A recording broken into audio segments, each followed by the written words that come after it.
ito ay rated SPG. Striktong patnubay at gabay ng magulang ang kailangan. Maaaring may masiselang tema, lengguwahe, karahasan, sexual, horror o droga na hindi angkop sa... Unti-unti na ngang mabubunyag ang tunay na hangarin nga nito ni Dea dahil mahuhuli nga siya nito ni Flamara na pupuslit nga sa silid ni Perena upang makuha nga ang nais nga niyang susi na tatawid nga siya sa mundo ng mga tao upang makita niya nga muli ang kanyang ina na si Olgana. Kaya naman nga't agad nga siyang nilabanan nito ni Flamara.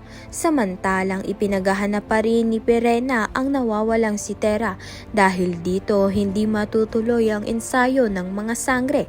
Habang nag-aalala ang lahat, lalo nga ring dumaragundong ang kanyang galit sa tuwing masilayan ng mga brilyanteng wala ng buhay. Isang paalala ng mga nawalang kapangyarihan na nais nga niyang ipaghiganti. Sa kabilang banda naman nga, naiwan nga si Tera sa gitna ng kagupatan matapos ang malakas na pagyanig ng lupa.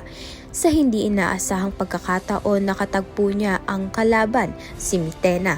Dahil sa matinding trauma ng pagtataksil na ginawa sa kanya ni Zaur, agad inakala ni Mitena na kalaban si Tera. Ngunit sa kabila ng pagkakataong wakasan nga ni Tera ang buhay nga nito ni Mitena na nang hihina na. Hindi niya nga ito ginawa, bagkus tinulungan niya pa nga ito. Subalit kinalaban naman nga siya ni Mitena. Kaya naman nga't yan at iba pa ang dapat nating pakaabangan. Maraming salamat sa iyong panonood.